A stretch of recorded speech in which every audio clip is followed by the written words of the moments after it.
ஸ்ரீ குருப்பியோ நமக. அறிவிப்போம்.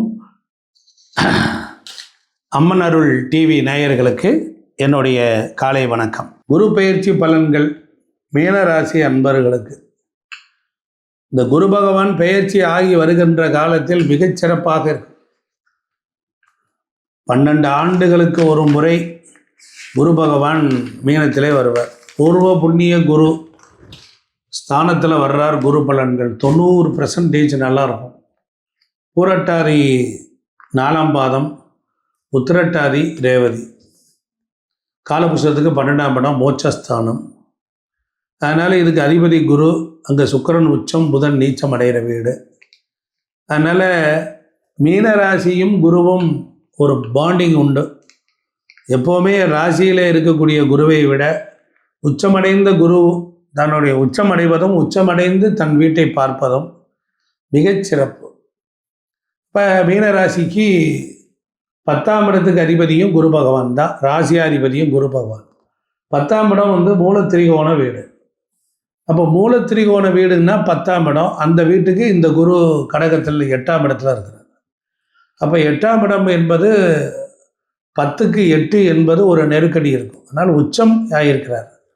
எதையும் சமாளிக்கக்கூடிய ராசி அதிபதியே குரு பார்த்தால், ராசியை குரு பார்த்தால் எவ்வளோ பிரச்சனை வந்தாலும் சரியா. அது மட்டும் இல்லாமல் ஜாதகருக்கு 9, 11, 1 இந்த வீடுகள்லாம் குரு பார்த்தாலே போதும். நல்ல கவனிச்சுக்கணும். ராசிக்கு 9ஆம் வீடு என்பது விருச்சிகம். 9ஆம் வீட்டை குரு பகவான் பார்க்குறார். நல்ல கவனிக்கணும். 1, 5, 9 பலம் பெற்றால் உடைப்பட்ட கல்யாணம், தடைப்பட்ட கல்யாணம், வாய்ப்புகள் மறுக்கப்பட்டது, கல்யாணமே ஆகலை, இவனுக்கெல்லாம் கல்யாணம் ஆகாதுன்னு சொன்னது கூட அழகான பொறுப்புள்ள ஒரு பெண் தொலை தூரத்திலிருந்து அவனை கரம் பிடிப்பாள். ஒரு வீட்டிற்கு ஒரு குருவின் அருள் வருதென்றால் அதன் நேர் எதிர்வீடும் பலனை பெறும். அப்போ ராசிக்கு 3ஆம் இடத்துக்கு எடுத்துக்கொண்டால் வீரியஸ்தானம். வீரியஸ்தானத்திற்கு பஞ்சமஸ்தானத்தில் குரு உச்சம், 7ஆம் இடத்தில் குருவின் பார்வை. அப்போ எப்படி இருக்கும்? சிறப்பாக இருக்கும். எல்லா இடங்களும் பலம் பெறுகிறது. ரொம்ப சிறப்பு. அதனால் மீனராசிக்காரர்களுக்கு குருவின் பார்வை பலனால் இந்த ஆண்டு சூப்பர் டூப்பர் பலன்கள். தைரியமாக இருக்கலாம். குறைந்தபட்சம் உங்களுக்கு நல்லது நடக்காமல் போகாது.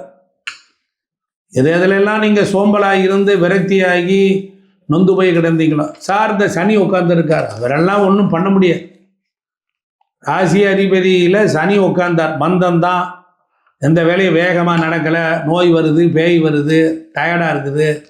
முயற்சி பண்ணி எல்லாத்துலேயுமே தடை. ரொம்ப ஸ்லோஸாக ஒரு காரியம், ஒரு கம்யூனிகேஷன், ஒரு போகிற இடத்துல ஒரு இடத்துல ஏதாவது ஒரு டாக்குமெண்ட்டு, பரிவர்த்தனை எல்லாமே மந்தம் சார். இந்த சனி உட்காந்துக்கிட்டார் சார்.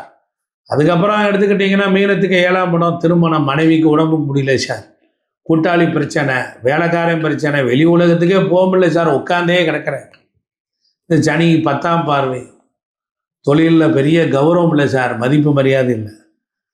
இப்போ பெருசை பிடிச்சா சிறுசு தானாக அடங்கும். இவர் என்ன பண்ணிட்டாரு?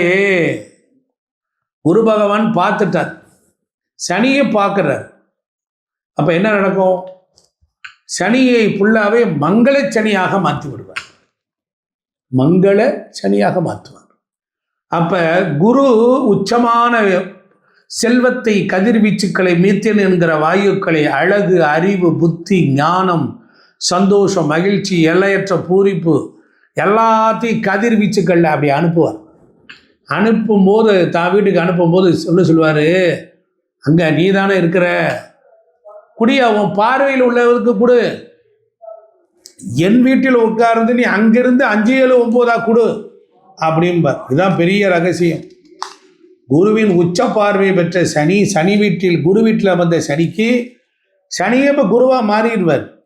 மீண்டும் என்ன பண்ணுவார்? எல்லா நலனும் தருவார். அப்போ என்ன ஆகும்? கொடூர சனியின் துன்பங்கள் இருக்காது. 7.5 சனியின் துன்பங்கள் இருக்காது. அப்படியே இருக்கு. சிரமப்படுற நீங்கள் என்னமோ சொல்கிறீங்கன்னா, கொஞ்சம் லேசாக கொடூர வெப்பத்தில் உச்சி காலத்து சூரியன் மேலே லேசாக ஒரு மேகம் வந்தால் எப்படி குளு குளு குளு குளு குளுன்னு இருக்கும், அது மாதிரி இருக்கும். அவ்வளோதான். அப்போ குருவினுடைய 5ஆம் வீட்டில் இருக்கக்கூடிய குரு தன்னுடைய பார்வையினால் ராசியின் 9ஆம் இடத்தை பார்க்குறார். 9ஆம் இடம் அதிர்ஷ்டஸ்தானம், தர்மஸ்தானம். தந்தையின் நிறுவனத்தில் பதவி எடுத்துக்கொள்வீங்க. தந்தையோடு சேர்ந்து ஒரு புதிய தொழிலை தொடங்குவீங்க. நிர்வாகம், நிதி சார்ந்து கல்வி பயிலலாம். உயர்கல்வி கற்றுக்கொள்வதற்குரிய வாய்ப்புகள் உண்டு. பணம் சம்பாதிக்க முடியும். வீட்டில் நிறைய யாக வேள்வி நடத்துவீங்க. தொழிலுக்கான முதலீடுகள் வெளிநாட்டு நண்பர்கள் கொடுப்பார்கள். தொழில் லாபத்தை வேறு தொழில் தொடங்கும் முதலீடாக மாற்றுவீங்க. தொழில் விஷயமாக அடிக்கடி வெளியூர், வெளிநாடு, வெளிமாநிலம் போயிட்டு வருவீங்க. அப்போ சீசன் டிக்கெட் எடுக்க வேண்டி வரும். உயர்வியல் கல்வி கற்க வெளிநாட்டுக்கு போயிட்டு வருவீங்க. எப்படி பார்த்தீங்களா? முதல்ல அழுத்தம் திருத்தமாக விளக்கம் சொன்னேன். அதுக்கப்புறம் பாருங்கள் எவ்வளவு பலன்கள் நடக்குதுன்னு. குடும்பத்தினரோடு ஆன்மீக பயணம் போயிட்டு வருவீங்க. வீட்டில் கிரக பிரவேசம் போன்ற சுப நிகழ்ச்சி நடத்துவீங்க. உபன்யாசம் ஒரு இடத்துல நடக்குதுன்னா வாய்ப்பை கேட்டுட்டு வருவோன்னு போவீங்க. மீனராசிக்கு திருமணம் நடக்கும். விருப்ப திருமணமாக இருக்குது. வேண்டிய விரும்பிய அழகான லவ் பண்ண பொண்ணே நடக்கும். எனக்கு இப்படி தான் கண்டிஷன், அதே கல்யாணம் நடக்கும். தாயார் வழி சம்பந்தம் இருக்கும். திருமணத்தால் வாழ்க்கை துணையின் அவளும் வேலை பார்ப்பா, அவளுடைய வருமானம் உங்களுக்கு வரும். சொந்த தொழில் நீங்களும் அவளும் சேர்ந்து பங்கு வகிக்கலாம்.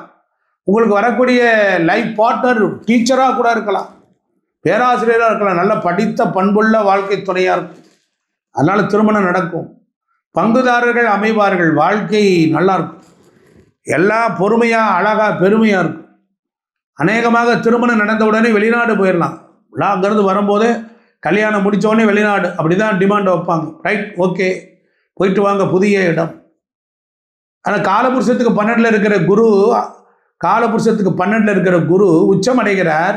அங்கே சனி வருகிறார். 10, 11, 12. அப்புறம் குருவினுடைய 4ஆம் வீடு வரும்போது வீடு மாற்றம், இடமாற்றம், உத்தியோக மாற்றம் எல்லாமே சுபமாக இருக்கும். அப்போ தாயார் வழி நல்லது நடக்கும்.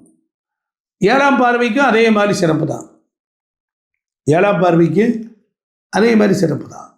அப்போ குருவினுடைய ராசியினுடைய 11ஆம் இடத்தை பார்க்குறார். 11ஆம் இடங்கிறது ஆசை அபிலாசைகள் நிறைவேறக்கூடிய இடம். அது காலபுருஷத்துக்கு 10, மீனத்துக்கு 11. அப்போ என்ன ஆகும்? அரசியல் வெற்றி வரும். கடந்த காலத்தில் இருந்த பிரச்சனைகள் எல்லாம் சால்வ் ஆகிடும். உங்களுக்கு சாதகமாக தீர்ப்பு கிடைக்கும்.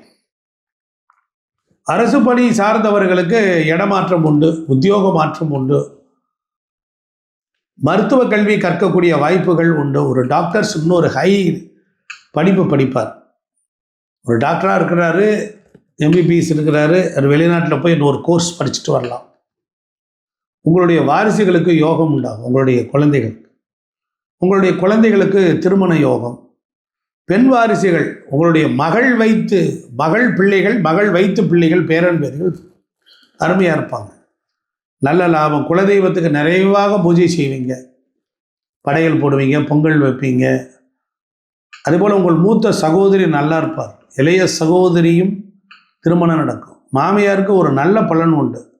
கோவிலில் குருக்களாக இருக்கிறவங்க, பூஜை செய்யும் அர்ச்சகர்கள், யாகம் செய்யக்கூடிய அந்தணர்கள், வேள்விகள் நடத்துவோர்கள் நல்ல வருமானம் வரும். புகழ் என எல்லாம் கிடைக்கப்பெறுவாங்க. கோவில் ஸ்தபதிகளுக்கு வெளிநாடு சென்று அவங்களுடைய திறமையை நிரூபிக்கக்கூடிய ஆற்றல் உண்டு. இளைய சகோதரர், தாய்மாமன், வாரிசுகள், நண்பர்கள் என இவர்களோடு நல்ல நட்பும் உறவு மேன்மையும் கிடைக்கும். அதனால் குருவின் 9ஆம் பார்வை.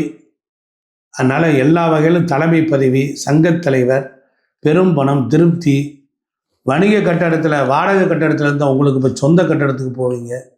கோச்சாரத்தில் குரு வகை. நான் உன்னை புனிதப்படுத்துகிறேன், உனக்கு சான்ஸ் கொடுக்குறேன், உனக்கு இதை வச்சுக்கிட்டு நீ பயன்படுத்திக்கோ. அதனால் நிலம், வீடு, வாகனம், சொத்துக்கள், ரியல் எஸ்டேட் வளர்ச்சி, தங்கத்துக்கான கிரகம், தங்க விலை உயர்வு, அரசியல் மாற்றம், தெய்வீகம், ஆன்மீகம், குலதெய்வன் கோயில் கும்பாபிஷேகம், நாடும் நகரமும் சிறப்பாக இருக்கக்கூடிய எல்லா விஷயத்தையோடையும் உங்களை ஆச்சார அனுஷ்டானம் உள்ளவராக மாற்றும். குழப்பமாக இருந்தால் உங்களுக்கு தெளிவை தருவார், திருப்தியான வாழ்க்கையை தருவார், பொன்னும் பொருளும் தருவார், குழந்தை பாக்கியத்தை தருவார். நல்ல எல்லா விதத்துலேயும் உங்களுக்கு ரொம்ப சிறப்பான நல்ல பலன்களை இந்த ஆண்டு முழுவதும் குரு பகவான் தருவார் என்று சொல்லி இந்த அளவில் இந்த உரையை நிறைவு செய்கிறேன். யாருக்காவது ஜாதகம் பார்க்கணும், நியூமரலாஜி பார்க்கணும், வீடுகள், ஐயா வாஸ்து பண்டிட், வீடு எவ்வளோ பெரிய தொழிற்சாலையாக இருந்தாலும் மோசமான தொழிற்சாலையை மாற்றி அமைக்க முடியும். கட்டிடத்தை இடிக்காமல் உடைக்காமல் வாஸ்து குறைகளை சரி செய்ய முடியும். ஐயா ஃபெங்க்ஷூ சயின்ஸும் அந்த காலத்தில் படித்தவர். அதனால் உங்களுடைய வீடுகள் எல்லாவற்றிற்கும் ஒரு முன்னேற்றத்தை தரக்கூடிய தக்க ஆலோசனைகள் உண்டு. தொடர்பு கொள்ளுங்கள். நன்றி, வணக்கம்.